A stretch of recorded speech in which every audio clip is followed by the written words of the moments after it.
Well, folks, I guess the MSP aren't the only busy bees this Monday. As they wrap up their internal affairs investigation on Yuri Buchanan, the Canton Police Department has also concluded their internal affairs investigation on Kevin Albert, who's been suspended without pay for a whopping 3 shifts. I mean, guys, did we really expect anything other than hello, hello, hello, and welcome to Alexa's Room, where we are not lawyers, we are not medical professionals, we are not law enforcement, we are just people.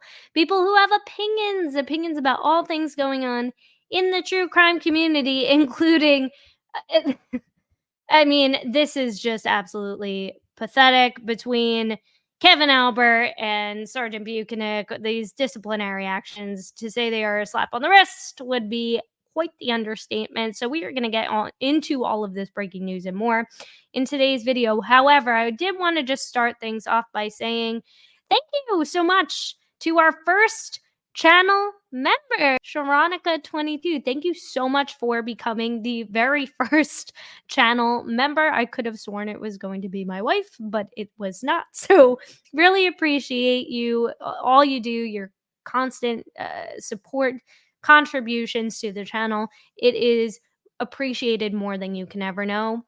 Like I always say, without you guys, I wouldn't be able to do what I do. And if you want to become a channel member, you can do so by clicking the join button below. You get special perks that now I got some pressure on. The heat is on now, folks. So you'll be getting a new members only video at least once a week, as well as early video releases before they drop to the rest of the channel. So this is the best time that you could do so. And especially with Deep Dive Sundays, you'll also get access to those videos one day early. So if you want to do so, you can just clickety click the button below. And with that being said, let's dive right in. Massachusetts State Police have announced Detective Sergeant Yuri Buchanan will have to give back 5 vacation days. This is after an investigation found he failed to properly supervise or counsel a subordinate. This all stems from testimony during the Karen Reed trial, in which Trooper Michael Proctor, the lead investigator, admitted to sending derogatory text messages to fellow troopers about the case. Those messages resulted in Trooper Proctor being suspended without pay while his conduct is reviewed. Sergeant Buchanan, Proctor's supervisor, remains on full duty. So, nothing about the inverted video, just the text messages, as we expected. I mean, did we really think anything other than, folks? 5 paid vacation days. Poor Yuri, poor baby. Now, don't get me wrong, there should be some sort of repercussion, not only for Proctor, but also for Yuri Buchanan and anybody in that text thread, really, who was actively participating in that just gross display of conversation, just talking about an ongoing investigation. And nonetheless, especially with a supervisor who should know better, who should know how to properly behave and reprimand their subordinates for making lewd comments like that. Absolutely. But there's no mention about the crap investigation, the inverted video. So, I mean, if this is going to be the full focus of their investigation, forfeiting 5 vacation days for his failure to properly supervise and or counsel a subordinate. Like, counsel over what? A subordinate for sending inappropriate correspondence regarding an ongoing investigation. It feels a little lackluster, guys. But I mean, again, what else did we expect? So 5 of his vacation days goes poof, but he still gets to make all that overtime. Don't mistake. He still gets to make all that overtime. He still gets to make those house calls and slap witness intimidation charges. But I mean, I digress. So this seems to be the full focus of the investigation. Proctor, as we know, is still under investigation. He's still suspended without pay. And again, even though this is, I guess, a little bit of a win, it's more laughable than anything else. So let's read this disciplinary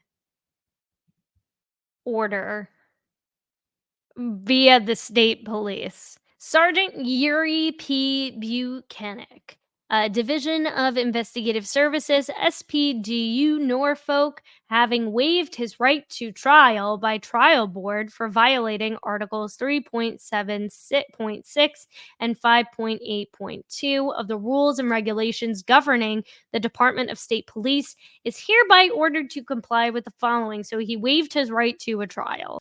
Sergeant Buchanan, on or about August 17th, 2022, did fail to conform to work standards established for his rank, title, or position. This occurred when Sergeant Buchanan failed to properly supervise and or counsel a subordinate for sending inappropriate correspondence regarding an ongoing investigation. This action is in direct violation of Article 5.8.2. This is a Class B violation. So I'm curious to know what Class B violation means and how severe it actually is.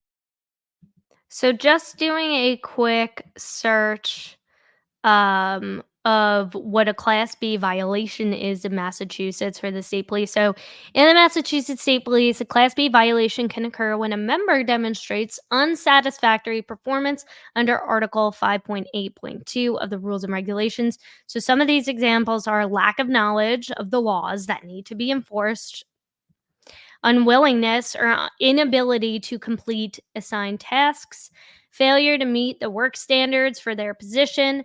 So that's what was included in the disciplinary order. Failure to take action in response to a crime, disorder, or other situation that requires state police attention, being absent without leave. So I'm curious, like, what is the normal disciplinary action for something like this?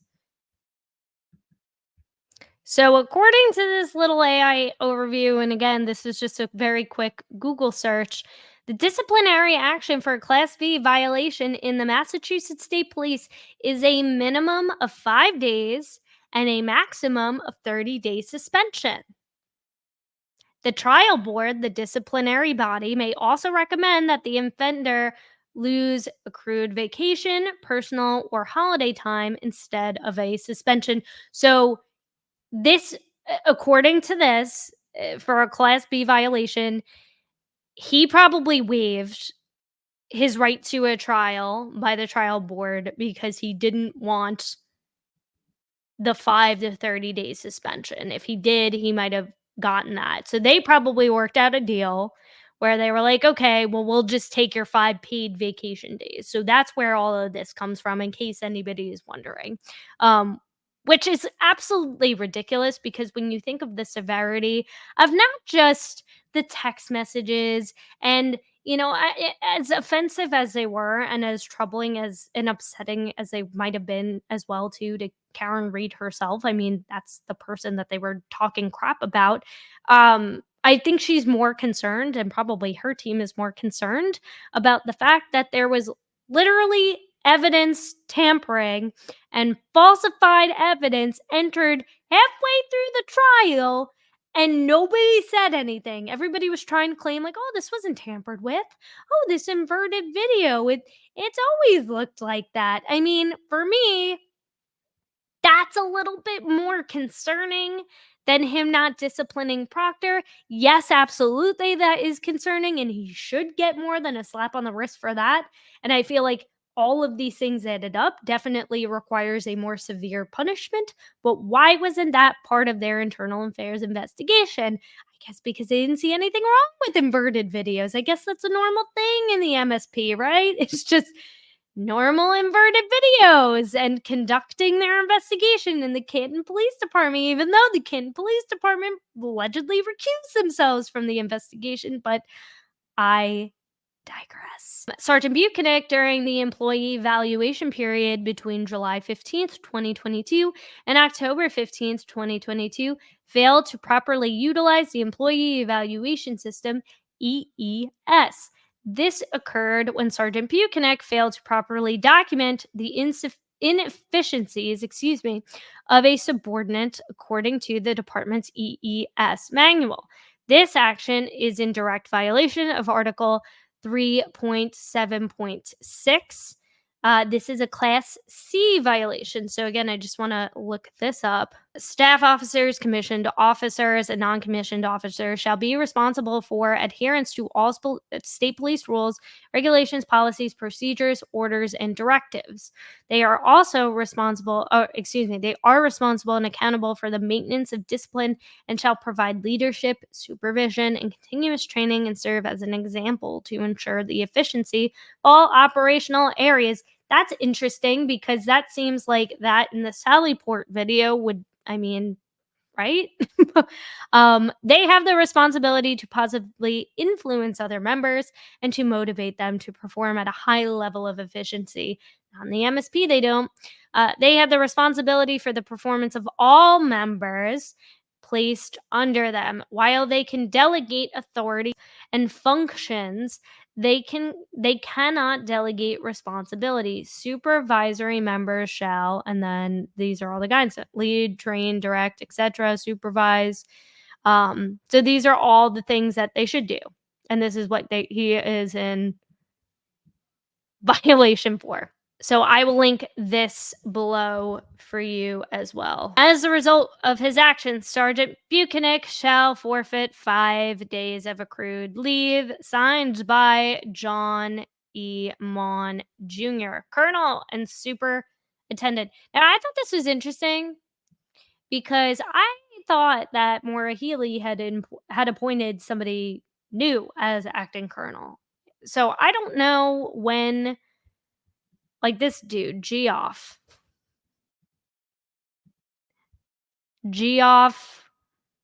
Noble. Geoffrey Noble will assume leadership of Massachusetts State Police in October. So literally as Mon's final act, he signs this thing for Yuri Buchanan. I wonder, this is just my pure speculation brain, but one has to wonder if this was deliberately wrapped up before he passed the baton over to Mr. Geoffrey Noble. Because as you know, it's the 23rd of September.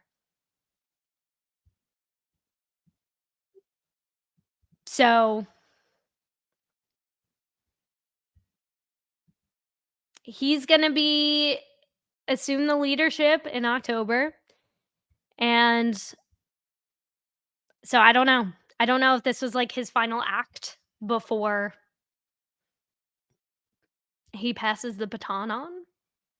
Because I don't know, maybe he was afraid that this guy was going to come in and actually like throw the book at him as Yuri Buchanan, and everybody involved, everybody in that group text thread that is in the state police department should 100%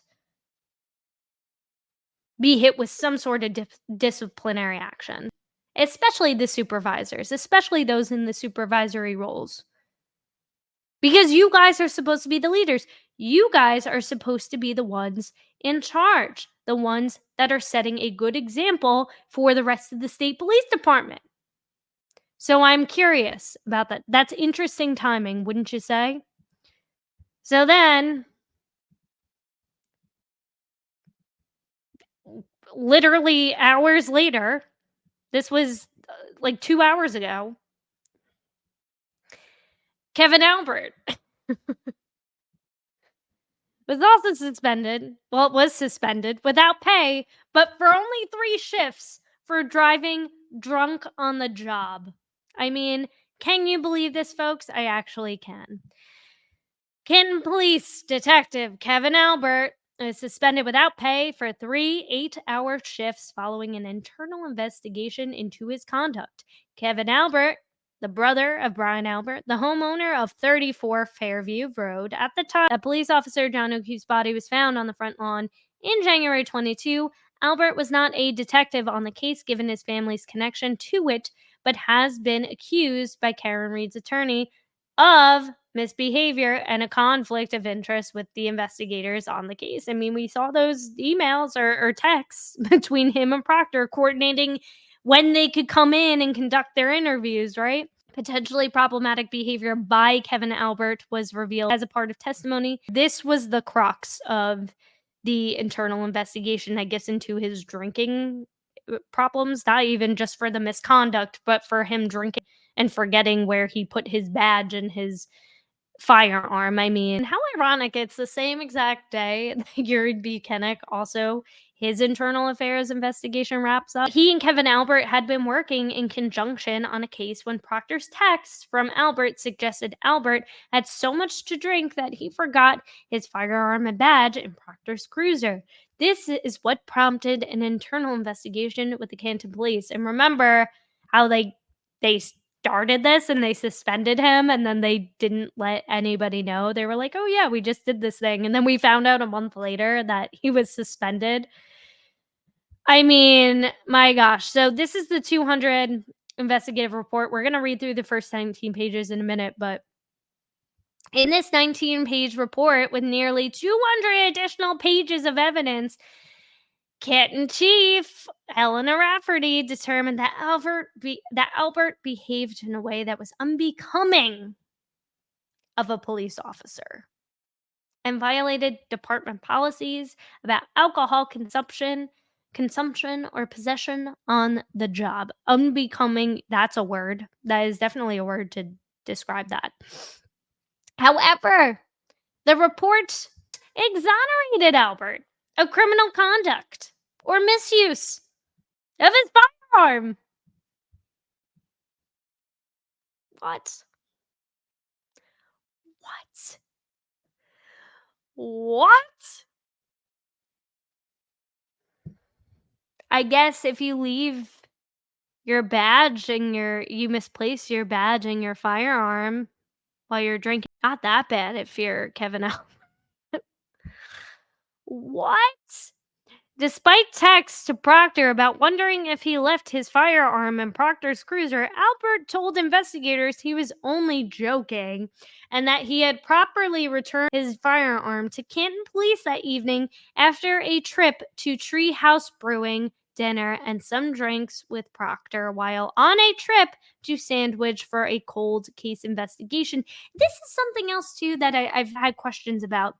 Because if they were working on this cold case, after the Canton police recused themselves from the John O'Keefe investigation, why would he and the lead investigator of that investigation that was ongoing be allowed to work on a cold case with that investigator? Like, wouldn't you think that it'd be like, hey, like, let's not really intermingle. Let's not do a cold case together. And like, how often does that happen that Kevin Albert gets selected to investigate in cold cases? I mean, was he part of the cold case detective unit? Was Proctor? I mean, I'm a little confused and I too many coincidences, man. I just feel like that would be a total no-go, right? At a select board meeting in early September, Chief Rafferty revealed that Albert had accepted his punishment. Yeah, of course, because he only gets 3 unpaid shifts. Now he's back on the job. He's back on the job, and we reported this earlier, but how frickin' frustrating is that? And what kind of example, Helena, does that set for your community? Yeah, let's not forget this. So in 2023, he walks out with the cool $176,000 and $388. So that's your reward, kids. Be like Kevin Albert. Police officer, Esquire. What a frickin' joke. So let's read through this report, shall we? And I'll link the whole thing in the description below so you can read all of it if you want. Perhaps this will be a members only live where we go through the rest of it, because there are some emails from Rafferty to Kevin Albert too. I haven't read through it. I've only scrolled through it, so we're going to be reacting to this thing in real time. So let's I guess let's just dive right in, right? Buckle up, kids. Okay, so incident on July 19th, 2022, cold case investigation. Yeah, this was literally 6 months after Officer John O'Keefe's body was found on the front lawn of Kevin Albert's brother, Brian Albert. So why is the lead investigator? Why aren't more people talking about that? Why are these two Nimrods working together on any case? Do you not think that there's going to be some sort of overlap? Like, that should be a problem. They should not be working on anything while there's an ongoing investigation happening into something involving his brother, something his department had to recuse themselves for because of his connection to the case. Like, but all right. Okay. They're working on a cold case together. Confidential draft investigatory findings submitted in the town of Canton on September 10th, 2024. Attorney Terrence M. Dellanty, on behalf of law offices of Terrence M. Dellanty. Sorry if I'm butchering your name. So this was clearly not an issue to them until it became national or international news because of the trial being streamed.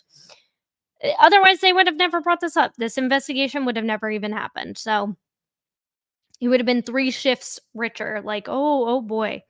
Logistical information. So on or about June 15th, and I'm going to actually zoom in a little more so you can read. On or about June 15th, 2024, Helena Rafferty of the Canton Police Department engaged my services to investigate. So again, this was 2 years, almost 2 years after the fact. That was highlighted during the Karen retrial. The investigation concerns an issue involving Detective Kevin Alberts, the Canton Police Department Detective Unit, related to an incident that occurred in July 2022. The investigation began on June 17th, 2024, and continued through the end of August. Primary focus of the investigation is to determine whether Albert misplaced or lost his service firearm and badge during a cold case investigation in the town of Sandwich. That's a fun name for a town. Scope of the investigation services.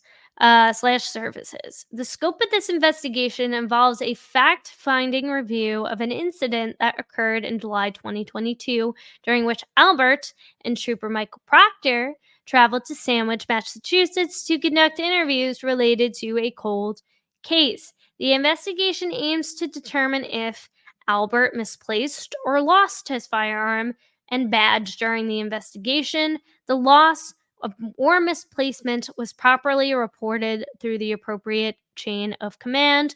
Any policies, rules, or regulations were violated. Additionally, the investigation will provide recommendations based on current trends and best practices in policing as they relate to any issues identified. Documents and information received and or reviewed. Exhibit 1. Administration leave letter from Chief Helena Rafferty to Albert, dated June 18th. So she hires this guy on June 15th, or engaged him about hiring him for this independent investigation. 3 days later, she puts him on administrative leave. Okay. Exhibit 2, notice of outside investigator from Chief Helena Rafferty to Albert, dated June 18th. Exhibit 3, preservation order from Helena Rafferty to Albert, dated June 20th, 2024.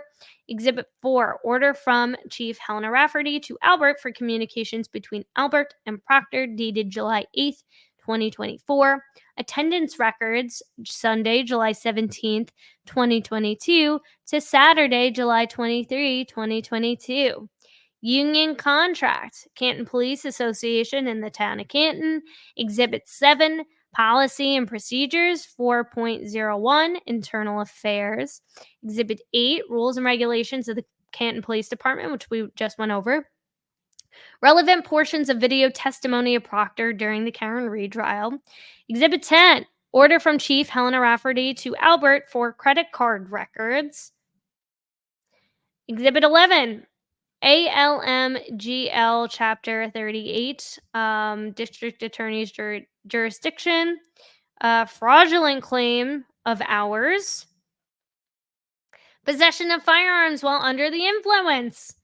Credit card, Exhibit 14. Credit card, debit card transactions submitted by Albert. I wonder how many drinks they counted he had that night.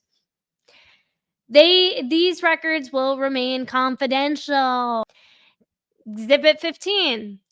Text messages between Albert and Proctor on July 18th, 19th, and 20th, 2022, provided by the U.S. Attorney's Office. These records will remain confidential. Transcripts of Proctor's internal interview provided by the state police. These records will remain confidential as the state police investigation continues. Interviews. The interviews of all witnesses in this investigation were coordinated directly by the investigator. They began on July 8th and continue through August 14th, 2024. Each interview was scheduled in 1 to 2 hour sessions. The investigator interviewed Canton Police Department officials at varying ranks with first or second-hand knowledge of the cold case investigations being conducted by Proctor and Albert. So, but again, like, why isn't that more of a concern? The fact that they are working together while Proctor is the lead investigator on an investigation that involves his brother being a witness. Why is that not a concern? Why aren't the alarm bells going off for anybody? Hello? All town of Canton employees who were interviewed were informed that the investigator was hired to perform an independent and neutral and non-biased fact-finding investigation.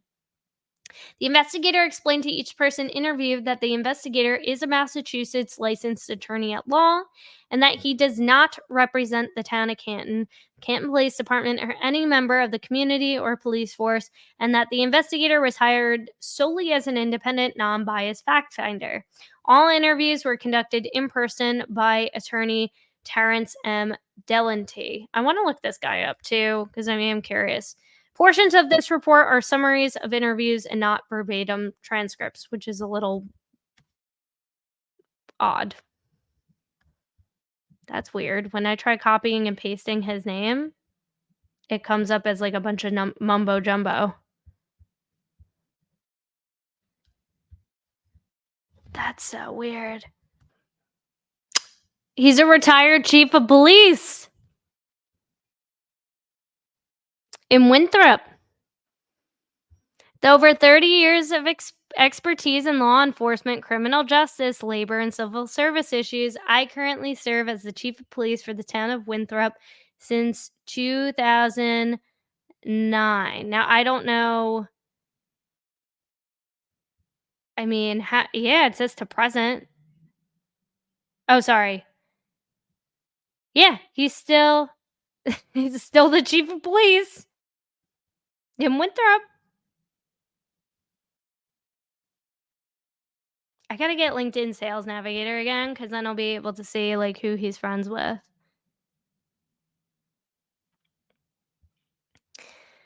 Since 2009, during my tenure, I have also served twice as the interim town manager, implemented yearly security checks prior to opening the schools, assisted in the development and implementation of regional dispatch center. I prioritize building trusting relationships through accountability, transparency, and excellence, interpersonal skills, yada yada. This is so interesting. Why is this not surprising that he's a retired chief of police? Town of Winthrop.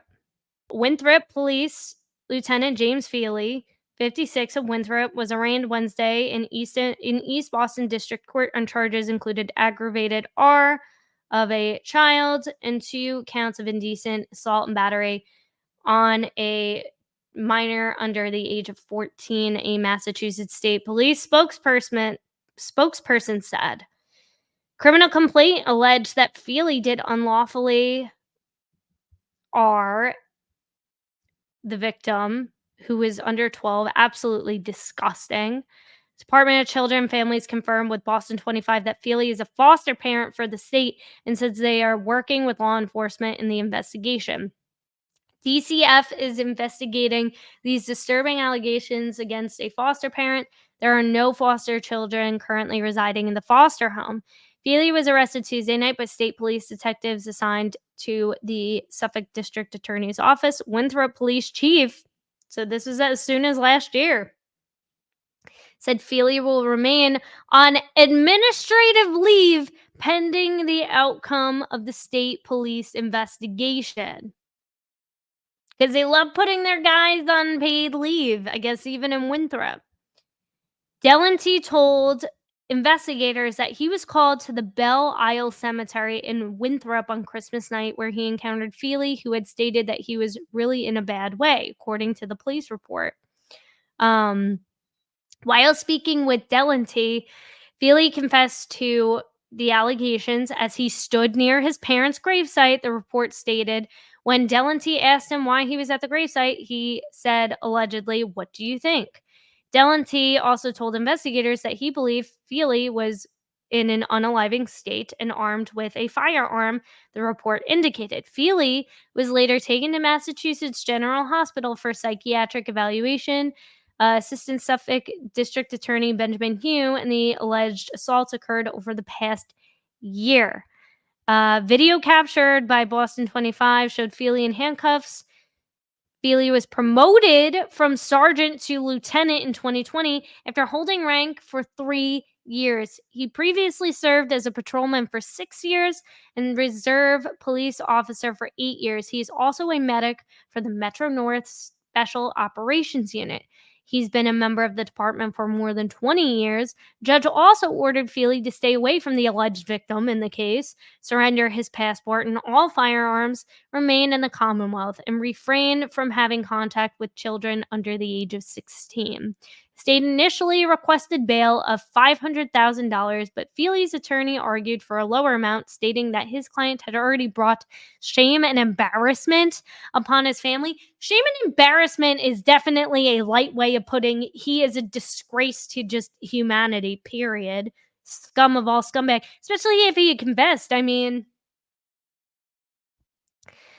he's due back in court, so he was placed on administrative leave. But what was the outcome?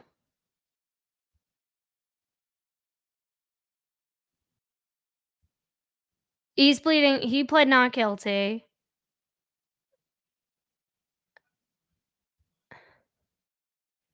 He was with the Winthrop Police Department for 21 years and promoted to lieutenant in 2020. After his arrest, he was initially placed on administrative leave, but by January, he was no longer with the department. But what happened? Did he quit? Does anybody know? Did he get fired, get canned? At a state police arrest narrative released previously depicted a dramatic confession to the guy who conducted this investigation, to Kevin Albert. Winthrop police found out about the allegations after Feely's brother called Sean Dellenty, which they spelled wrong here that night, to tell him he was in a really bad way. So he called him.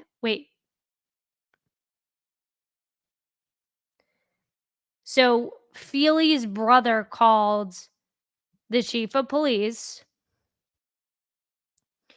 According to the report, he relayed a request to his brother. The chief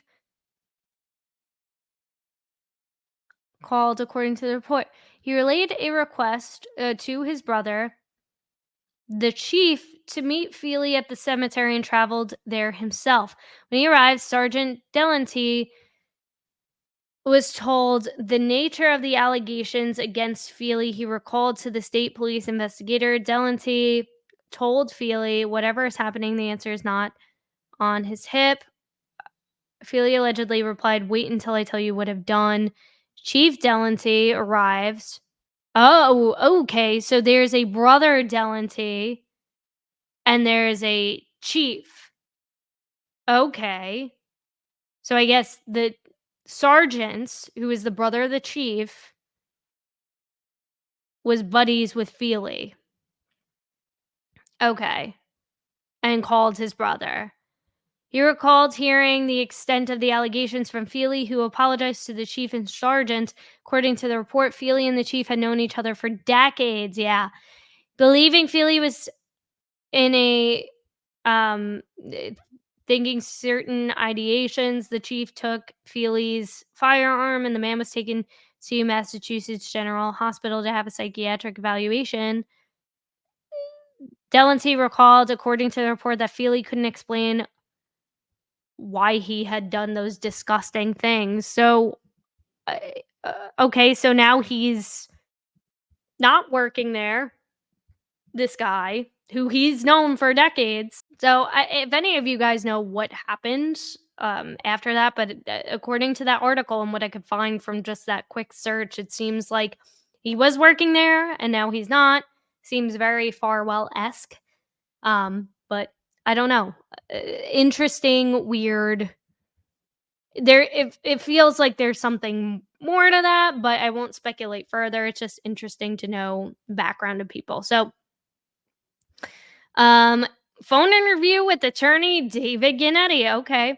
So on July 8th, 2024, this investigator contacted attorney David Gannetti via email and phone to obtain any pertinent information relevant to the investigation that was not subject to protective order.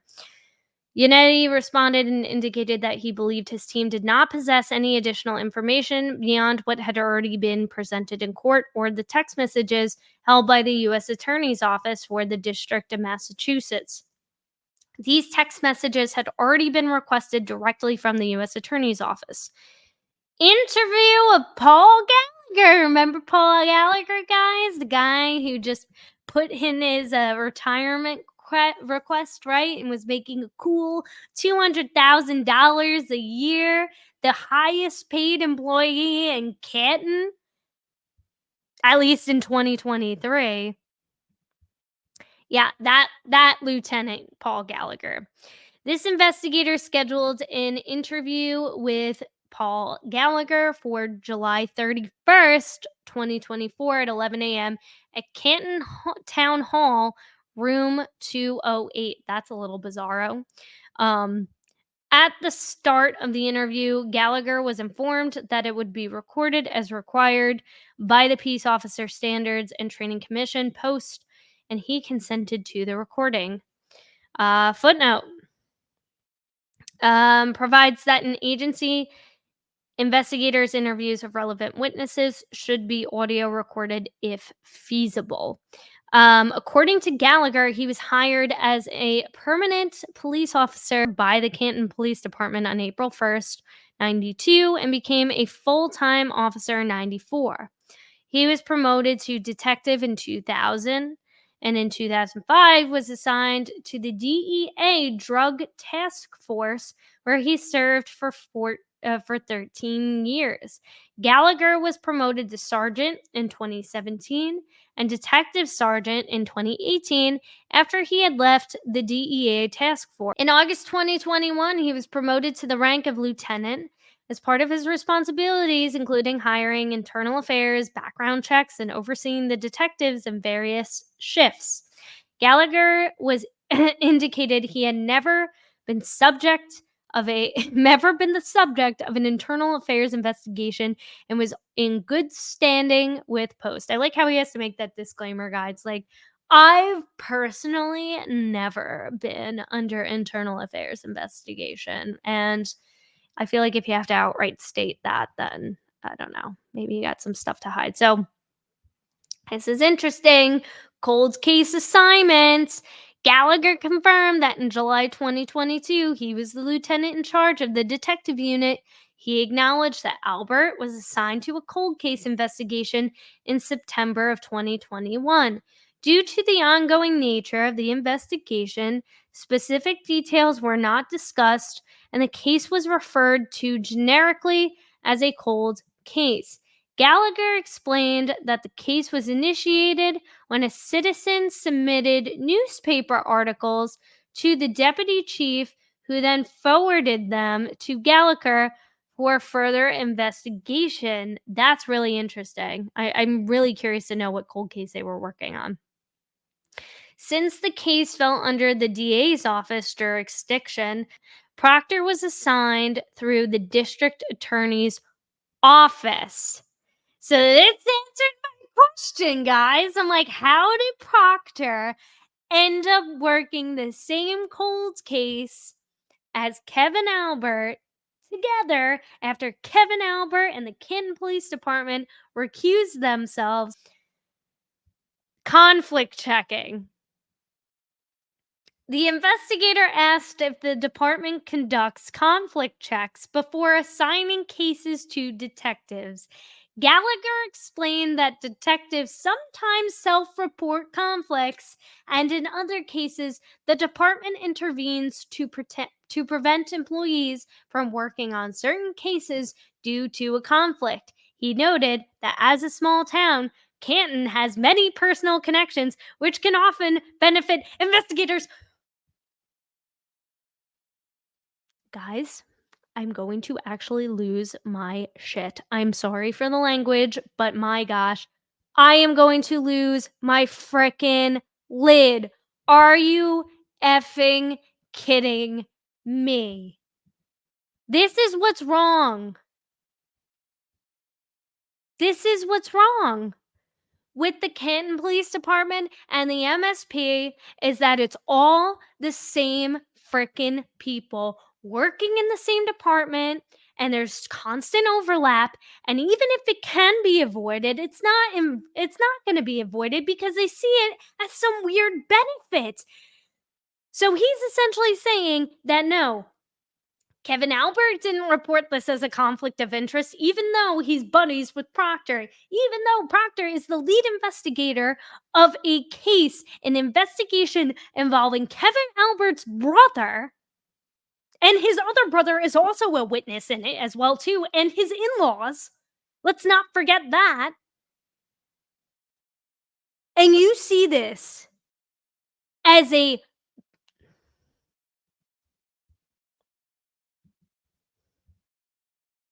Canton has many personal connections. Well, that's the problem. Why don't we give other people an opportunity to shine? People who aren't as into your little towny mentality to join the police department so there isn't as much overlap.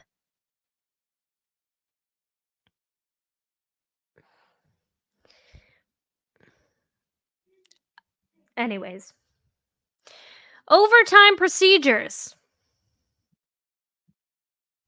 Gallagher explained the overtime obligations and the balance between flex time and overtime with the detective unit.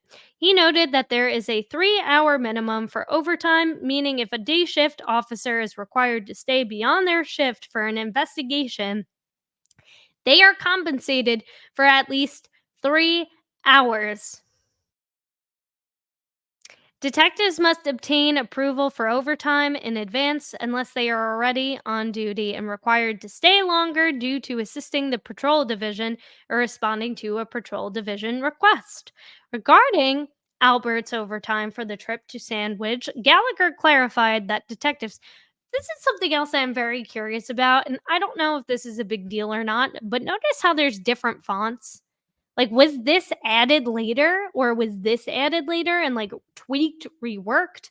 This is clearly not the same font. And there's a lot of moments in this where it's like these little extra added, and it's not always directly tied to a footnote either. So I'm curious if this was reworked and added by somebody else who didn't know what font this was.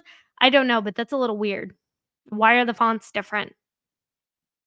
It's a little sketchy, in my opinion.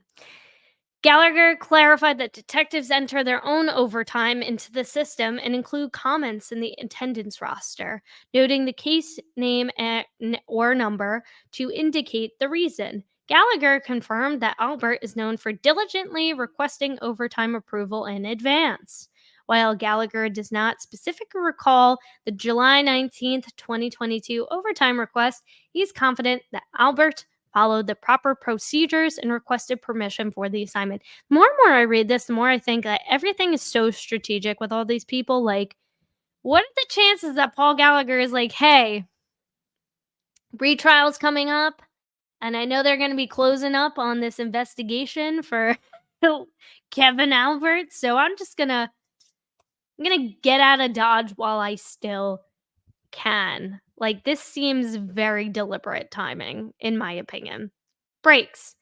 Gallagher was asked about lunch breaks for detectives and whether there is a set time limit for them.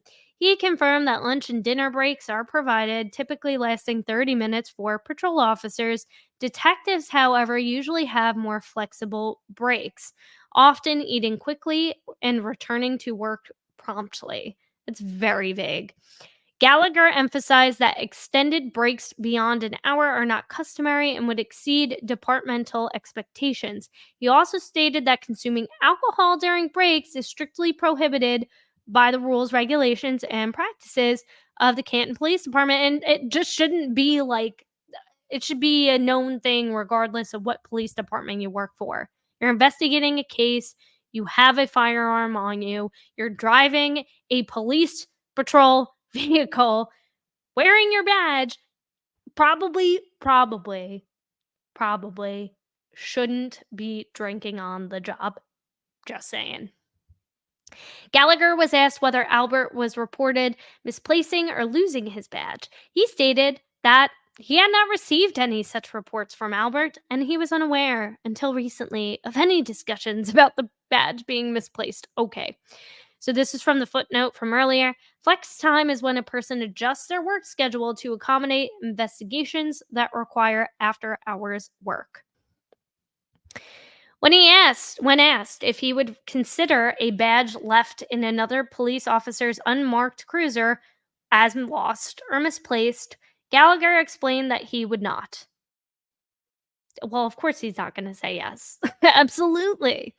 He noted that in his experience, officers who use badge belt clips often remove them for comfort when seated, and he himself frequently removes his belt clip while driving, considering it neither lost nor misplaced. So I like how he's also injecting, well, I didn't do it. There's nothing to see on my end, folks. Gallagher was also asked if he had any knowledge of Albert allegedly misplacing a firearm. He stated that he was not aware of such an incident. Additionally, Gallagher mentioned that he does not use social media and had not discussed the matter with anyone other than the chief. Even if he doesn't use social media, you've definitely heard what was being reported in the trial. People definitely were talking about it in the department. Like, don't play with us. Come on now. Estimated time, travel time, and interview time. Gallagher was asked about the duration of an investigative interview in Sandwich, including travel time. He estimated that the interview itself could take between 1.5 hours, with the total duration, including travel, being 3 to 5 hours.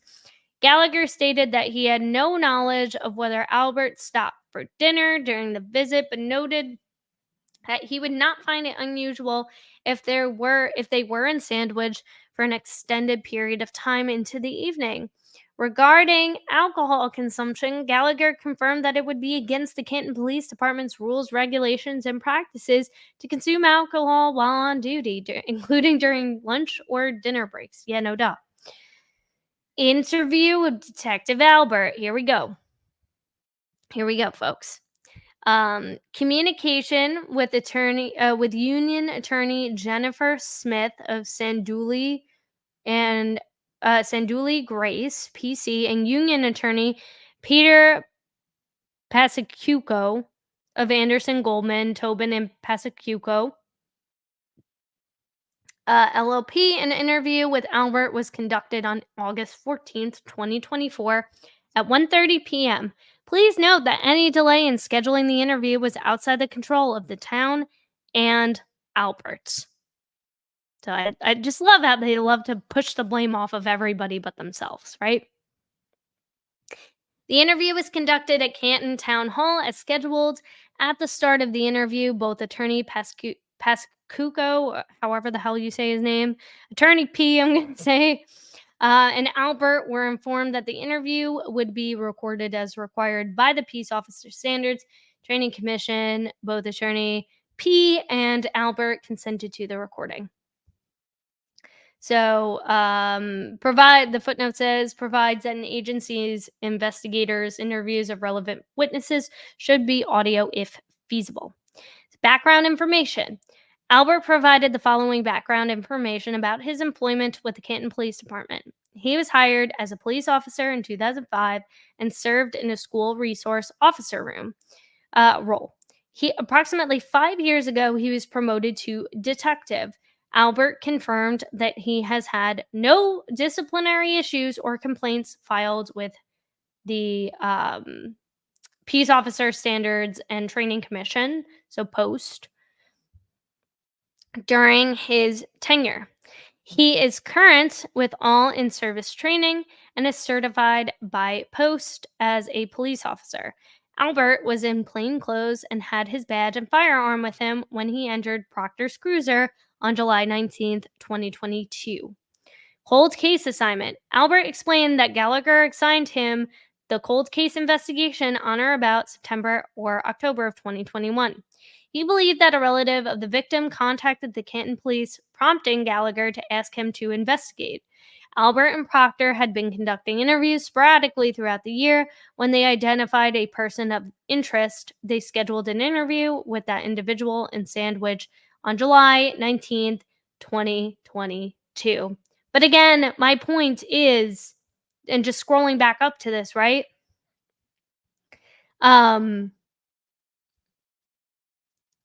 When he was assigned,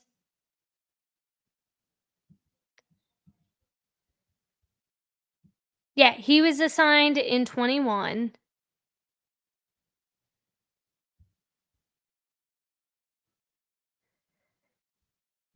But again, it's like, according to him, he's like, oh, well, this just happened to be when Proctor jumped on the case too.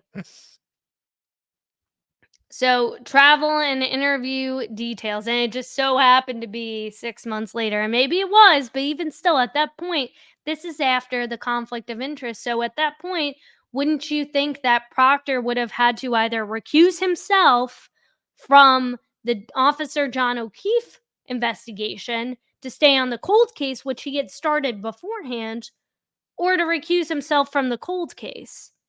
I mean, what say you? Just like, this whole thing could have been totally avoided. He shouldn't have been working both cases. He should have recused. He should have been recused from the Officer John O'Keefe investigation. If you were working that cold case with Kevin Albert before and you were actively still working on it after the fact, why in the hell? Why in the hell would you not recuse yourself from the Officer John O'Keefe investigation?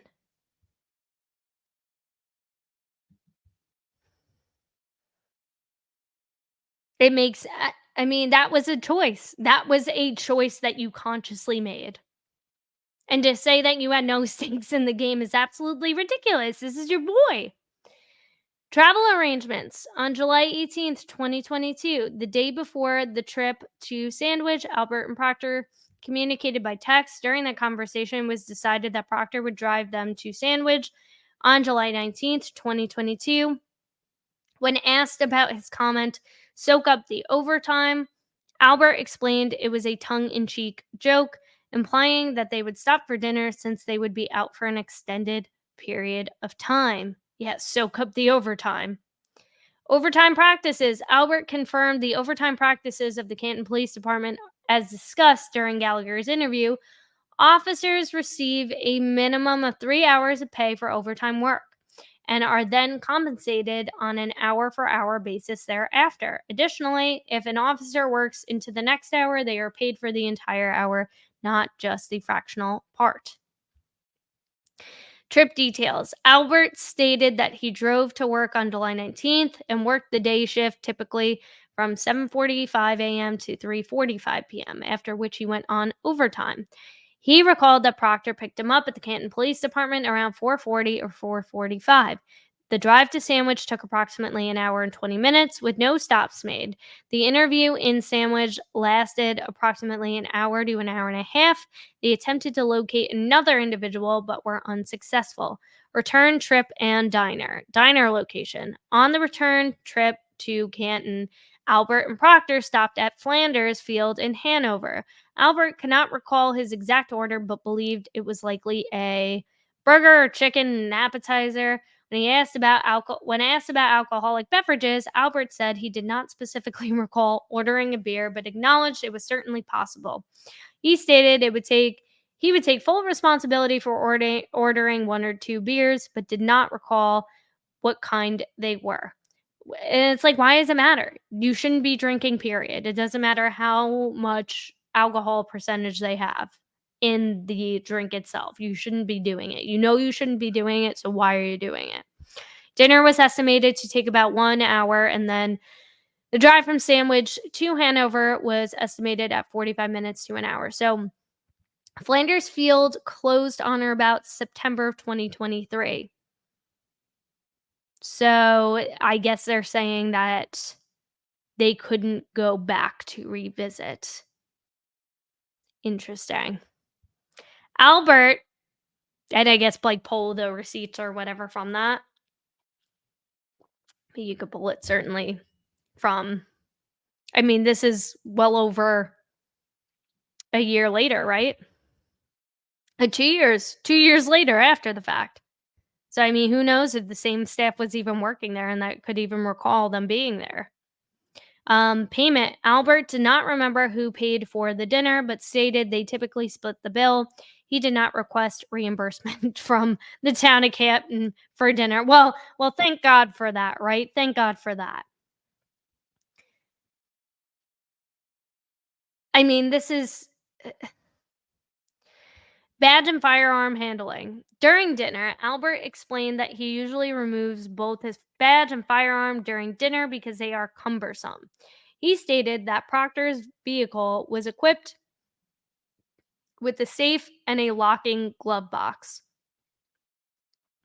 Albert stated the firearm was locked in the glove box directly in front of him and that he believed he placed the badge flipped over so it was not visible in the console. Missing badge. Albert realized that his badge was left in Proctor's cruiser the following day when Proctor texted him about it. Albert confirmed that he did not report the missing badge, as he was informed prior to going work that morning that it was indeed in the vehicle. Other details. Return to Canton. Albert estimated the drive from Hanover to Canton took 40 to 45 minutes. He was dropped off at the Canton police station between 10:10 and 10:30 p.m. Albert confirmed he took his gun when he was dropped off at the Canton police station and explained that a text message about leaving his firearm was a joke. Ha ha, that's so funny, right? Post interview activities. Upon returning home, Albert watched television and had a couple of IPAs, describing a couple as about 2 or 3 drinks. I mean, I do like IPAs, I'm not gonna lie. Communications with Proctor, but we are not the same. According to Albert, his last communication with Proctor was in July 2023. He has not discussed this investigation with anyone other than his wife, legal counsel, and union reps. Albert also confirmed Proctor has never been to his house. So that whole thing about him saying like, "Oh, you can drop it off in my mailbox." He's saying that didn't happen. So who knows? Supplemental interview of Detective Albert. On August 29th, 2024, attorney Peter P.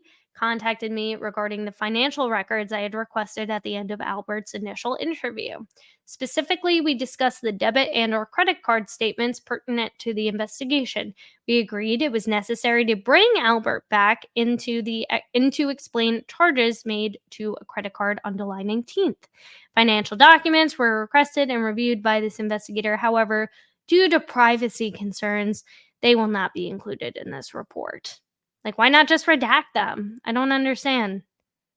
Like, that's the whole point of this investigation. How many drinks did he have? You have no problem pulling that information from Karen Reed, right? And blasting it out into the world and sharing all of her personal information that you would consider private to somebody. But okay. The supplemental interview with Albert took place on September 4th. So this just happened, y'all. This just happened like 3 weeks ago. Okay. During this interview, Albert noted that while retrieving and reviewing the requested statements, he realized that he and Proctor had made 2 stops after their interview in Sandwich. First stop, Treehouse Brewing Company. I mean, I don't know about you guys, but I'm not going to a brewing company unless I know I'm getting a couple of drinks and a couple of craft beers because I'm feeling a little bit of crafty, you know? I mean, I like a good brewing company, but I mean, that's very intentional. That's not a restaurant. You're not just going there for the food and the food trucks, maybe, but 2 charges, $34 to and 70.80. I mean, those are hefty charges. Like, I mean, honestly, it's like even when I go to the brewery around the corner from my apartment, it's like me and my wife don't spend any more than like $80 between the two of us, and we'll get like 3 or 4 beers each. And we'll get a plate of wings, we'll get fries, and we're not spending more than $80 between the both of us. So that's like a hefty. Yeah, and I drink IPAs. That's pretty hefty. So I mean, he just guesstimating. But I mean, there probably was some food involved potentially, but yeah, even with tip and tax, I really like I don't spend more than 80 or $90. What about you? I mean, any friends out there who also are like going to breweries and stuff? Like how much do you typically spend even when you get like food and stuff? And he believes so he stated that $34 was for the alcoholic beverages consumed on the premises, including tip and tax. He believes there were 2 alcoholic drinks ordered. That doesn't make any sense to me. Like, even if at the most, you're spending $20 on two beers. Like, that you are. So, unless you're buying for your buddy Chip. The 70/80 transaction was for beverages purchased to go, also including tax. So I guess they bought like a 6-pack or growlers or something. That's a lot. That's a lot. Like for a freaking simple 6-pack. These beverages were intended for a trip to New Hampshire a few days later. Albert estimated that they spent no more than 30 minutes at Treehouse Brewing Company. That's a effing lie. That is such a bad like, and I feel okay saying it because that makes no sense. Unless you're literally just guzzling down the beer, like which he thought closed around 7:30 or 8 p.m. This information was corroborated by Treehouse Brewing Company's website, which states they closed. So this is how they verify this information. They go on their website and they're like, "Oh, well, they close at 8 o'clock on Tuesday, so he must have been right that he only was there for 30 minutes." It's like, no, you have to ask witness testimony. Did you ask anybody? I guess we're getting to that, but with the last order of drafts being 30 minutes before closing. I mean, that's a lot. That's a lot. 34, that's over $100 worth of alcohol. I'm sorry, but it's like, how many growlers are you walking out with? Investigation of Treehouse Brewing Company. On September 4th, 2024, I visited Treehouse Brewing Company in Sandwich and spoke with the on-duty manager. I inquired if she could provide an itemized receipt for specific transactions for July 22. While White attempted to access, I guess they didn't dox her name and they redacted her name and they included it. Or a while attempted, unless that's a typo, while attempted to access the transactions, but could not retrieve records beyond 1 year. She referred me to her superior, who they didn't redact, who I contacted by email. As of the writing of this report, I have not received a response from that person. I'm not going to say their name out loud because this should have been redacted. Regarding the itemized receipt for Albert's transactions. Like, we don't need to know who these people are. So they haven't heard back from the brewing company because their brewing company probably doesn't want to get sued for anything. Second stop, Flanders Fields, Hanover, Massachusetts. Charge, $68.71. Explanation: this stop on the drive back from Sandwich was discussed during Albert's initial interview and aligns with the information he previously provided. The charge was for an order consisting of an appetizer, entree, 2 alcoholic drinks, tax, and gratuity. So, I mean, this makes more sense to me than the other. This makes a lot more sense because I could see this kind of being a thing. But even still, this seems a little late, but I mean, I don't know. I don't know Flanders Field, but it has since been closed. So, um, I found Albert's statements during both interviews to be forthcoming, truthful, and reasonable. And again, notice how this is in a completely different font than this. I don't know what that means. I don't. It's just a little weird. It strikes me as bizarre. Like, was that added in after the fact? But this whole explanation for the Treehouse Brewing, this is BS. This is complete BS. Like, you don't that's a lot. It's a lot. It's a lot out. Even if you're not drinking it for just there, that's a lot that you're buying. Finding of fact: below facts are drawn from the records provided in interviews conducted. It should be noted that some records provided for the purpose of this investigation were done so in confidence. 1. Albert was hired by the Canton Police in 2005. Albert served as a school resource officer and then was promoted to detective 5 years ago. Albert was supervised by Gallagher. The deputy chief, he needs to be looked into too. But now I guess because he's like, oh, I'm retired, no internal affairs investigation here. The deputy chief of the Canton Police Department received some correspondence about a cold case from 1980. Correspondence requested further investigation of the matter. That information was forwarded to Gallagher. In September or October of 2021, Gallagher assigned Albert to the cold case investigation. Albert reached out to the Norfolk District Attorney's Office to request that someone be assigned to the investigation consistent with Chapter 38 and 4 of the Massachusetts General Laws. Since the fall of 2021, Albert and Proctor intermittently conducted interviews and research related to the cold case. July 18th, 2022, Albert and Proctor exchanged text messages about traveling to Sandwich to conduct the interview. They agreed to travel around 5 p.m. on July 19th. July 18th, text messages, Proctor mentioning knowing a good place in Hanover for dinner. So that was Flanders Field. Right? This place? Yeah, Flanders Field, which has closed since 2023. July 19th, Proctor picked up Albert at the Canton Police Station at approximately 4:40. Proctor drove himself and Albert to Sandwich. No stops were made between Canton and Sandwich. Travel time to Sandwich was approximately 1.5 hours. The interview that was conducted in Sandwich lasted approximately 1 to 1.5 hours. After the interview, Proctor and Albert stopped at the Treehouse Brewing Company in Sandwich. I mean, like, the two of them. Albert made 2 transactions at the Treehouse Brewing Company, one for $34 and the other for $70.80.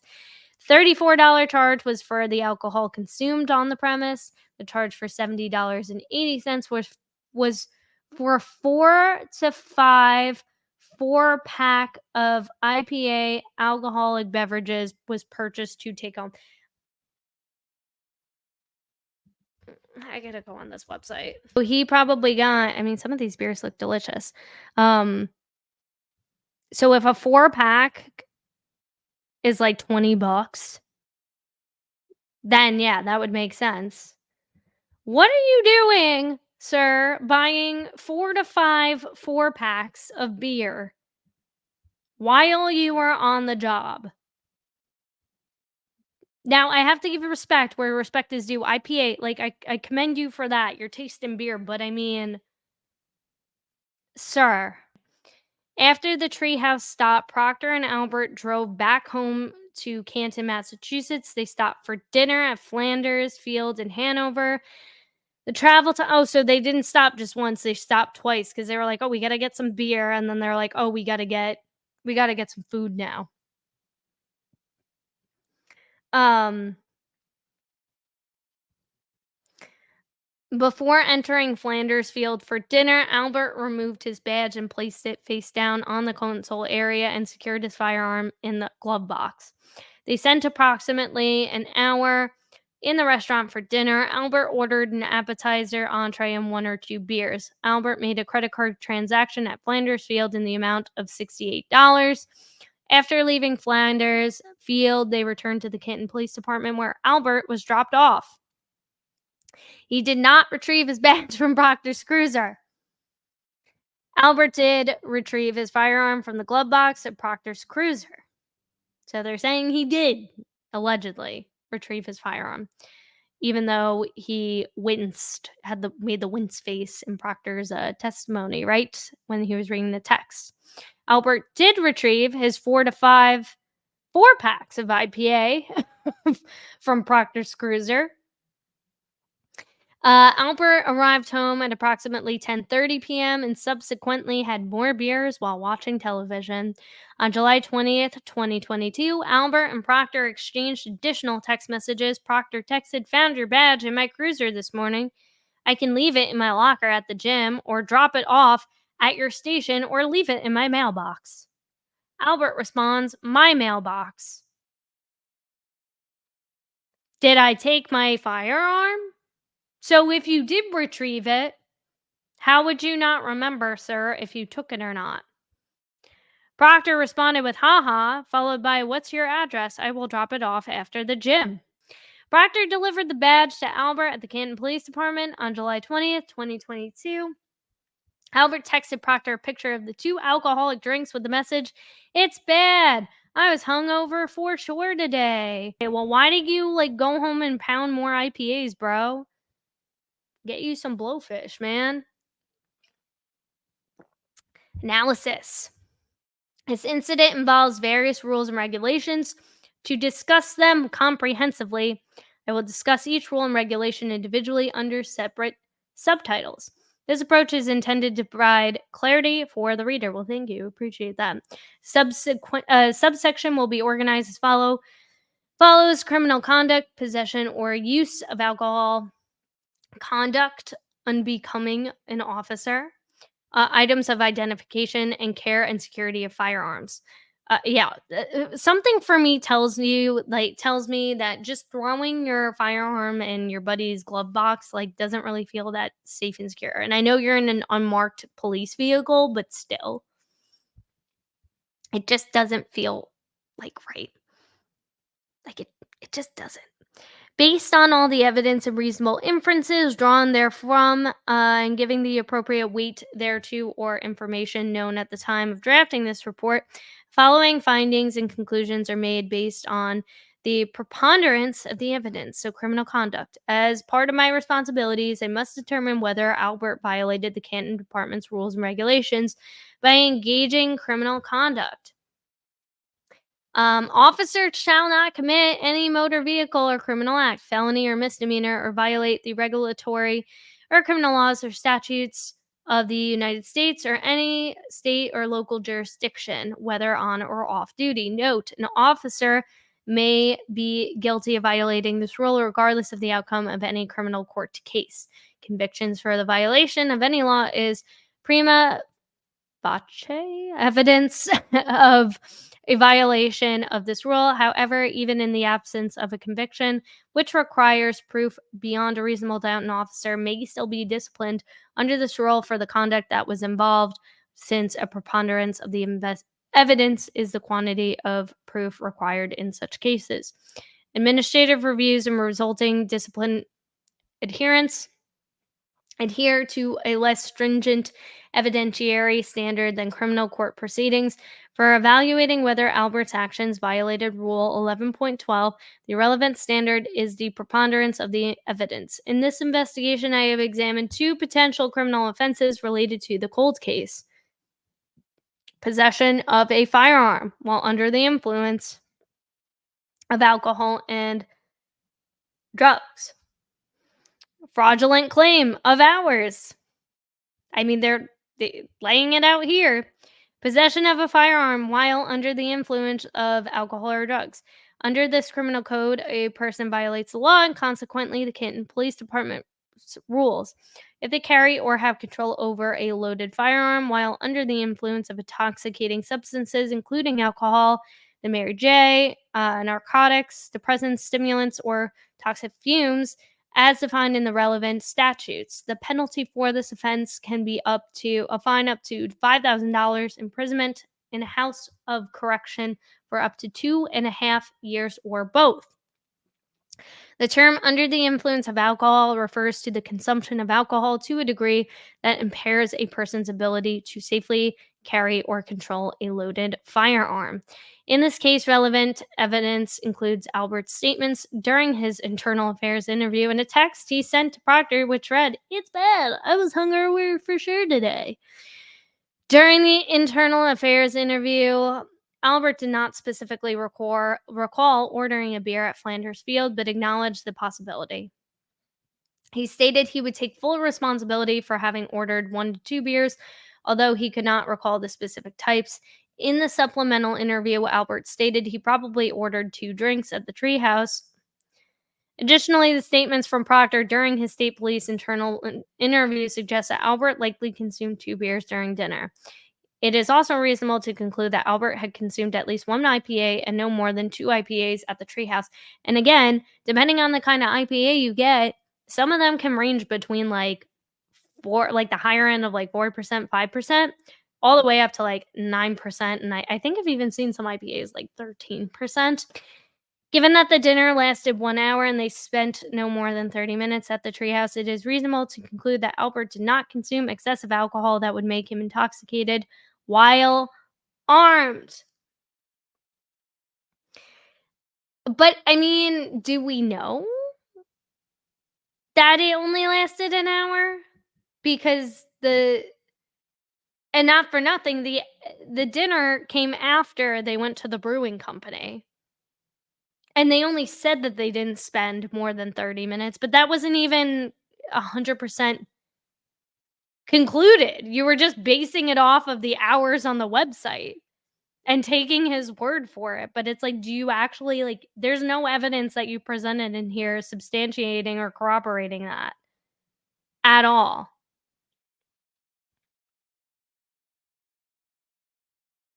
And it's like you weren't even able to pull the receipts from it. You're going off of his word, essentially. Albert clarified that his text message, "I was hungover for sure today," referred to his overall fatigue from working a 6. Give me an effing break. Consuming drinks at the Treehouse. If I'm exhausted and I had a couple beers, I'm not gonna be like, "Oh, it's totally hungover." Like, if I'm saying I'm hungover if I drank a lot the night before. In Flanders Field, after the interview and consuming additional drinks at home, he explained that the combination of these factors made him not feel 100% the next morning. Based on the information available, including the number of drinks consumed, the travel time between establishments, food intake, and Albert's tolerance for alcohol, there is no evidence suggesting that Albert was under the influence of alcohol to the extent that he would violate the Canton Police Department's rules regarding criminal conduct. So Okay, okay. I mean, there is no evidence because it's like between establishments, he had one they went to one establishment for food. You didn't say that he got any food at the Treehouse Brewing Company, which you can get food at. But we don't know what he bought there because can't get access to those receipts to the transaction except for what was pulled from his personal bank account statements. But it's like it's not gonna come up and say exactly what he ordered, so it's like who actually knows how much he actually consumed? Nobody took a and that's the other thing too, is like you can't say he wasn't impaired because he didn't have a BAC test. Nobody took his BAC, nobody breathalyzed him, like, how can you even say that? We don't know. It's inconclusive. Fraudulent claim of hours. In response to police reform, Massachusetts enacted the fraudulent claim of hours statute, which states a law enforcement officer, as defined in Section 1 of Chapter 60, who knowingly submits a false or fraudulent claim of hours worked for payment to a state agency, city, town, or any relevant authority and receives payment for such a claim, or knowingly makes, uses, or causes to be made or used a false record or statement related to such a claim shall be punished by a fine 3 times the amount of the fraudulent wages paid or by imprisonment for up to 2 years. This applies to anyone who conspires to commit a violation of this section. This portion of the investigation was prompted by a text message from Albert to Proctor on July 18th, in which Albert wrote, "Soak up the overtime," following a discussion about stopping for dinner. Albert later stated that it was intended as a tongue in cheek joke and was simply referring to their dinner stop. Okay. Timeline analysis. The timeline provided by Albert during his internal affairs interview was cross checked with Google Maps data from August 20th, 2024. Although this data was from 2 years after the incident, it helps verify the reasonableness of the timeline.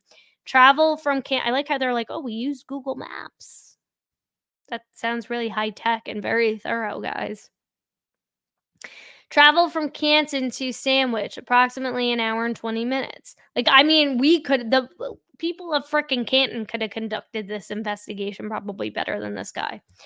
Interview in Sandwich, approximately 1 to 1.5 hours. Stop at the treehouse, approximately 30 minutes. And it's like, how are you even getting this? Not like you don't know how long he was actually there. Why didn't you pull that data from his phone? Unless I missed that in the readout, but I'm fairly certain there was no evidence aside from him just saying, I was there for about 30 minutes before they closed.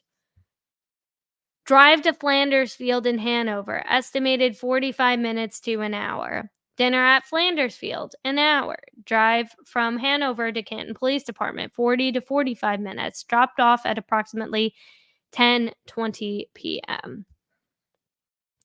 This investigator attempted to obtain automated vehicle location data. This is why I'm curious, which was not available, and cell phone data. Records were not provided due to the investigative exemption under the public records laws.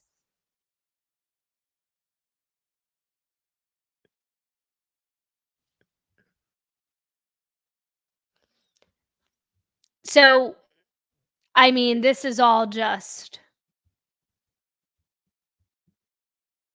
just at the word of him. Like, none of that means anything. That's good. Dinner break. Gallagher's interview confirmed that taking a dinner break during an investigation is reasonable and that an hour for dinner at a restaurant aligns with departmental norms. Given this context and the corroboration of Albert's timeline with text messages, so they're just lining everything out based on the text messages that were read in the trial. Okay, bet. Other provided information, it does not appear that Albert violated the Canton Police Department's rules regarding fraudulent claims of hours worked. Note on timeline. The timeline was verified using Google Maps, which, although not from the exact date, provides a reasonable approximation. Albert's times did not significantly deviate from the plausible range. For instance, Google Maps indicated a travel time from Canton to Sandwich of an hour and 6 minutes, While Albert estimated an hour to an hour and a half, Proctor's AVL, so his data and cell phone location data, was requested, but it was not available for this verification. Why? Why? Overtime. Albert recorded 7 hours of overtime, 4 p.m. until 11, even though he was dropped off at 10:20. Okay. Given the practice within the police department of paying 3-hour minimum, an hourly payment thereafter without paying fractional hours, 7 hours of compensation is reasonable based on the timeline set out above. And again, this is according to him. This isn't according to cell phone data. It just happens to not be available. Based on this information available, I do not find evidence that Albert submitted, because there was no evidence, because you didn't get access to the evidence. Okay. Albert submitted a fraudulent claim of hours worked. Therefore, he did not violate the criminal conduct rule of the Canton Police Department. Possession of use of alcohol. Rule 14.6 of the Canton Police Department Rules and Regulations states, officers shall not possess and or use alcohol on duty other than in an authorized duty capacity. What the hell does that even mean? What do you mean like if they're undercover, I guess? But even still, like, officers shall not report for duty to be on duty while under the influence of intoxicating liquor or with an odor of alcoholic beverage on their breath. To determine if this policy was violated, I reviewed Albert's interview text messages between Proctor and Albert and Proctor's internal affairs interview. So literally basing his entire investigation from what Proctor's saying, what Albert's saying, and the text. And that's it. Okay. Trooper Proctor's internal affair interview was provided by the state police as part of their internal investigation. Please note that this document is not a public record and is considered confidential due to the ongoing nature of the investigation. Albert did not specifically recall, I can't wait to read that one, my God, when it does become public, recall ordering a beer, but stated it was certainly possible. He also stated that he would take full responsibility for ordering 1 to 2 beers, but he did not recall what kind they were. Proctor's State Police internal interview. Proctor stated during his interview he had 1 or 2 beers. So Proctor also had 1 or 2 beers, or that Kevin Albert did? Based on the information available, I do find that the preponderance of the evidence that Albert used alcohol on duty without authorization in violation of this rule and regulation. So this is what he's getting hit with, is this. Everything else you can discount. This is the thing that he's getting the 3 shifts unpaid. Conduct unbecoming an officer. Rule 4.02 of the Canton Police Department Rules and Regulations states in pertinent part, officers shall not commit any specific act or acts of improper, unlawful, disorderly, or intemperate conduct while whether on or off duty, which reflects discredit or reflects unfavorably upon the officer, upon other officers, or upon the police department. Officers shall conduct themselves at all times, both on and off duty, in such a manner as to reflect most favorably on the department and its members. Evidence reviewed and examined certainly indicates that Albert ordered and drank 2 beers at dinner, violating Rule 14.6, possession or use of alcohol, which we just read. Violation was improper and reflected unfavorably on Albert, members of the Canton Police Department, and the Canton Police Department. I guess as a whole, the members and the police department. Based on the available evidence, I do find that by the preponderance of the evidence that Albert's conduct was unbecoming an officer, as he ordered and drank alcohol on duty without authorization in violation of this rule and regulation. Items of identification. So during the Karen retrial, Proctor's testimony on July 20th, 22, testified that he texted Albert on July 20th, 2022, saying, "Found your badge in my cruiser," which we read, which we've heard about before. So this is what the rule it violates. Officers shall be responsible for the items of identification issued to them as an officer of the department, including but not limited to the police badge and any numbered hat badge or nameplate and the police identification card. They shall not permit any other person to borrow or use the items of identification issued to them by the department. Any loss of such items shall be reported immediately by the officer to the chief of police, together with a written report of the circumstances leading to such a loss. Albert stated during his interview that he removed the badge belt clip from his belt and placed it face down in the console of Proctor's vehicle while he went into Flanders Field restaurant. He forgot to retrieve it when he was dropped off. Albert's badge remained in a state police cruiser overnight, and he immediately had it returned to him the next morning before he went to work, but he didn't notify anybody about what happened. Gallagher's interview. Gallagher was asked during his interview whether Albert reported his badge missing. He confirmed that he did not report the badge as missing or lost. Gallagher also mentioned that based on his experience, a badge left in an unmarked police cruiser overnight would not typically be considered lost. So it's only lost if it's not left in a state trooper unmarked police cruiser overnight. It's not considered lost. Okay. He noted that officers often remove their badge belt clips for comfort while seated, and he would not generally consider such an action as a loss or misplacement. Well, I think a lot of us would actually, though. Common practices. Based on common practices within the police field, it is not unusual for detectives to remove their badge belt clips. No, and nobody's necessarily not saying that, but it's like he remembered the beer. He remembered the beer. And allegedly his firearm, which I don't believe either, but he didn't remember the badge. And place them in the console, glove box, and or door pocket of their assigned cruiser or personal vehicle. Considering the statements from Gallagher and Albert, I do not believe this action constitutes a violation of the relevant rule or regulation. And again, there's no proof of it. There's no evidence. You're just taking him on his word for it, really. Which, I mean, like, this is all of this is concerning, but the concerning fact is the conflict of interest for me. And that was just completely poo-pooed. Like, as a nothing burger. And I think it's kind of a freaking big deal. I don't know. I do not believe Albert's actions constitute a violation of Rule 12.12. Care and security of firearms. On July 20th, 2022, series of texts between Albert and Proctor raised concerns about the possible violation of Canton Police Department Rule 12.14 regarding the care and security of firearms. Text exchange included the following. Found your badge in my cruiser this morning. This is Chip. Chip says I can leave it in my locker at the gym. What, at your Planet Fitness? Or at the state police gym? Drop it off at your station or leave it in my mailbox.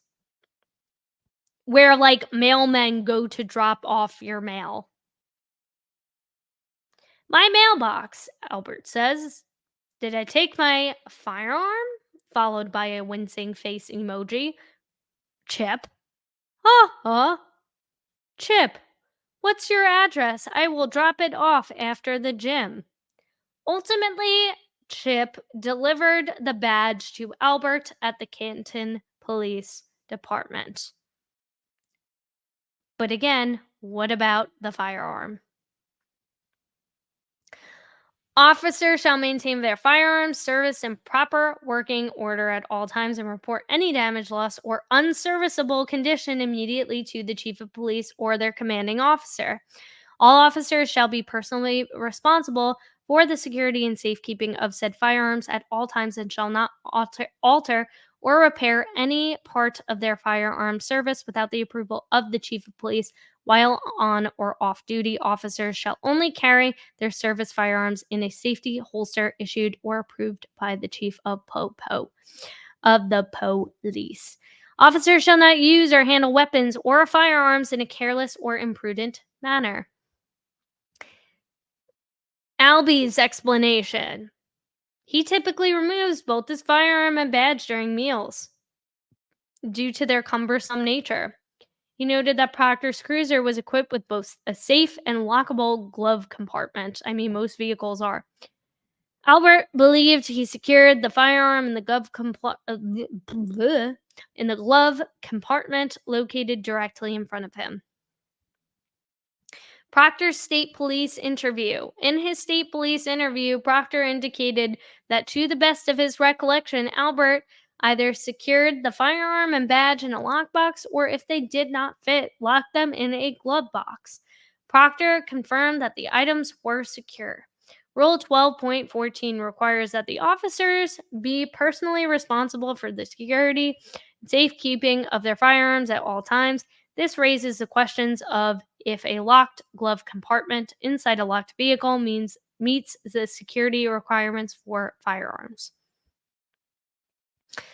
Legal and statutory context.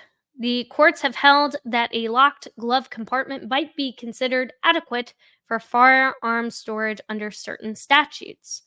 Additionally, the recent Massachusetts legislation, an act modernizing firearm laws, provides further clarity. The statute defines secured in a locked container as secured in a container that is capable of being unlocked only by means of a key combination or similar means, including an unoccupied motor vehicle, a locked trunk not accessible from the passenger compartment, a locked console or locked glove box, and for purposes of a common carrier in the course of the regular, ordinary transport of firearms, locked access to any area containing firearms. Given this legislative clarification and the circumstances of this case, placing the firearm in a locked glove compartment inside a locked vehicle meets the requirements for secure storage. Therefore, based on the evidence reviewed, I find that Rule 12.14 was not violated. So the only one he's getting hit with is for being an unbecoming officer. Okay, so summary. I find that Albert violated the following policies: possession or use of alcohol to conduct unbecoming an officer. I find that Albert did not violate the following policies: criminal conduct, items of investigation, care and security of firearms. But what about the conflict of interest? Recommendations: overtime management. Specialty overtime for detectives, school resource officers, and other designated positions should be entered into the attendance system by a supervisor. Specifically, no individual should be responsible for entering their own overtime. Yeah. I agree. Somebody should be looking over their heads and being like, hey, does this actually line up? This task should be performed by a person of at least one rank higher than the individual requesting the overtime. Rules and regulations review. Use this investigation as an opportunity to conduct a comprehensive review of the rules and regulations with the entire department. In-person training sessions should be conducted to ensure thorough understanding, followed by the distribution of updated rules and regulations through a document management system that requires electronic signatures for all personnel.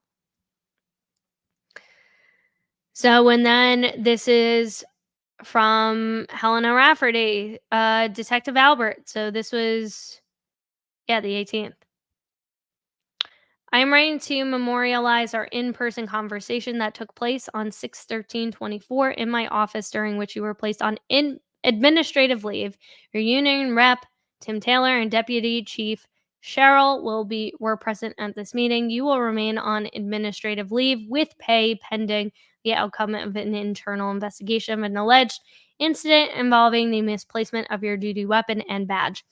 This investigation aims to determine whether any rules, regulations, policies, or procedures of the Canton Police Department were violated. At the conclusion of the 6/13/24 meeting, it is agreed that you turned over your firearm, badge, and ID to DC Cheryl for the duration of this leave. But now he's back on duty. Just 3 unpaid shifts. To maintain the integrity of the investigation, I must insist that you refrain from discussing this matter with anyone except for your legal reps until the investigation is concluded. You will receive notification regarding the time and location of your employee interview. Thank you for your anticipated cooperation, which I believe took place in the Canton Town Hall. So, there you have it. That's all 19 pages. I mean, how troubling and disgusting. How troubling and disgusting. Like I said, I will link the whole document below, and maybe we'll do like the rest of the readout for a members only video. Let me know if you guys like that idea. Um, and if, I mean, heck, I might just do it anyways, just to see for my girl or my friend Sharonica22 for being a member. So, I mean, it's like, what do you guys think? I definitely think that this was a piss poor investigation. I don't think that it was done with any real due diligence. Like, okay, cool, you drove up to the Treehouse Brewing Company and you're basing your entire investigation on his statements and you feel like it's forthcoming. But this is from like an incident that happened 2 years ago, and I'm not gonna go ahead and jump down this guy's throat. I don't know him. I don't know if there is anything deeper than that, but I do think it's interesting that he used to be a chief of police in a neighboring town, so I don't know. I always get a little suspicious there, naturally. Um, Also too, considering that other case as well too, with one of his officers who was um allegedly R-ing or admitted to R-ing one of his foster kids. I mean, that's just absolutely disgusting, and how he had known him for years. I mean, I don't know. I don't know. Maybe he is one of the good guys and maybe he did the best with what he could. I mean, the fact that they didn't get any cell phone data or any data and they're just basing it off of his timeline, what he's saying, what Proctor's saying. They're trying to line it up and make it make sense. They go on Google Maps, which I could have done. You could do too, and see how far is it from Canton to Hanover to Sandwich to the Treehouse Brewing Company, and does that make sense with the timeline that he's alleging? Sure, of course it can make sense. Anything can make sense if you want it to. If that's the story you're telling, right? But I mean, wow, this was totally I mean, this didn't surprise me. This really didn't. Um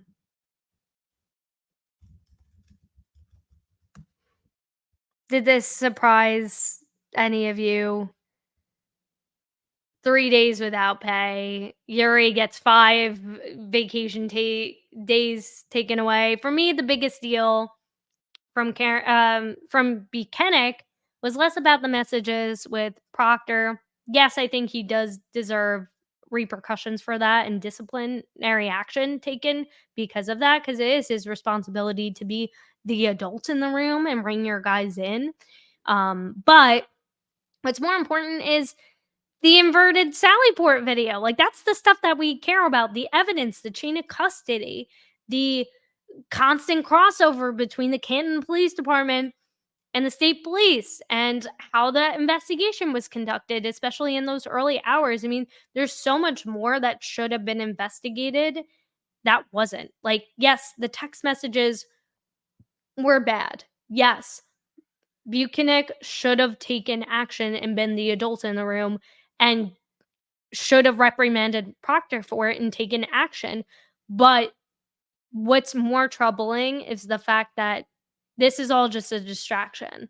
This is the state police trying to say, look, we did it. You know, we did discipline him. We did take action. We did investigate, and the thing that we feel like you guys care about. So don't worry about all this other stuff. But that's the stuff we actually care about. That's the stuff that actually matters.